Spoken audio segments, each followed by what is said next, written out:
Dans cette vidéo, je vais vous expliquer comment installer les mods et la map Splatcraft pour pouvoir y jouer dessus correctement. Alors déjà, il faut que je vous explique 2-3 petites choses avant de pouvoir commencer l'installation.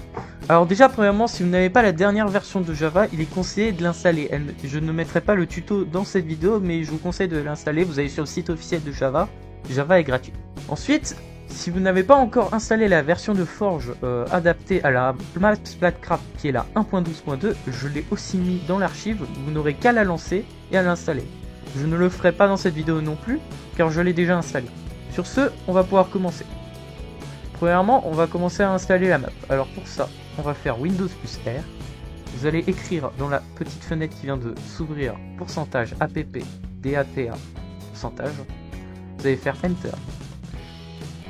Ensuite, vous avez du coup un petit explorateur de fichiers qui s'est ouvert et vous allez sur .minecraft, vous allez l'ouvrir et là vous avez tous les dossiers concernant Minecraft. En fait, c'est là où Minecraft s'est installé dans votre PC et donc du coup vous avez tout. Donc vous avez les options, vous avez ce que vous avez installé, donc par exemple le pack de ressources, mais bref, c'est pas ça qui va nous intéresser. Nous, ce qui va nous intéresser, c'est pour mettre la map. Donc, on a un fichier, si on descend un petit peu, qui s'appelle save.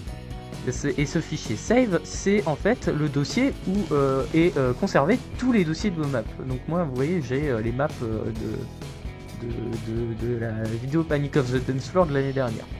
Alors ce que vous allez faire, c'est que vous allez prendre la map et la glisser là, pas dans un fichier, hein. Faut vraiment la mettre pour qu'elle soit dans le dossier, mais pas dans un des dossiers là, parce que sinon ça va corrompre vos maps et vraiment pas le but. Là, ça fait l'extraction. Et la map est installée. Si jamais vous voulez la mettre sur un serveur, vous la déplacez sur le bureau et ensuite vous aurez juste à le mettre sur la machine et à mettre le nom. Enfin bref, ça dépend de l'hébergeur que vous utilisez ensuite pour installer une map. Ce n'est pas mon problème de ce côté-là. Ensuite, pour les mods et le .lcbdj, alors ce que vous avez tout simplement à faire, c'est très simple. Au niveau du mode, des mods, il faut. Alors pour les mods, il faut que vous ayez déjà installé Forge. Si vous n'avez pas encore lancé une version de Forge de Minecraft, vous pouvez tout simplement glisser le dossier mod dans votre .minecraft. Bon, pas dans le fichier save, dans le .minecraft qui est ici. Moi j'ai un fichier mod, donc il est ici avec mes mods. Donc si vous ne l'avez pas de base, vous pourrez le mettre. Sauf que moi je l'ai déjà.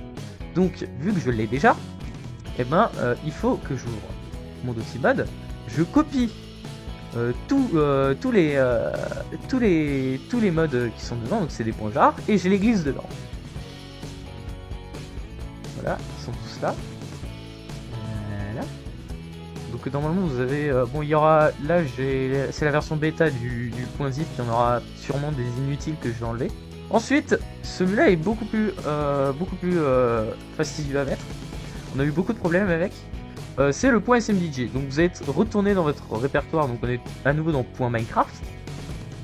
Vous allez, bon moi je l'ai, mais imaginons je l'ai pas, là vous allez faire pareil, vous allez glisser le .smdj dans votre .minecraft, pas dans un dossier, toujours dans le .minecraft. Mais il faut pas sectionner un dossier parce que sinon ça va aller dans le dossier, et c'est vraiment pas ce qu'on veut. Donc du coup vous le glissez, et puis du coup normalement il s'installera au-dessus quoi, .ncdj. Si vous avez déjà .ncdj ou que vous avez déjà démarré le jeu avec le mode, ce que vous faites, .ncdj, asset, mcdj, sound,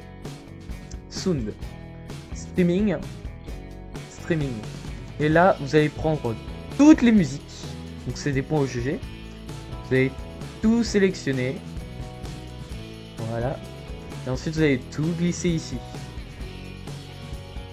Et normalement vous avez toutes les musiques et normalement vous n'aurez plus qu'à démarrer la map tranquillement et vous n'aurez pas de problème de corruption ou de fichiers qui sont buggés. Bref, c'est la fin de cette vidéo d'explication. J'espère que vous vous amuserez bien sur cette map Splatcraft. Sur ce, je vous dis bye bye et à la prochaine. Ciao ciao.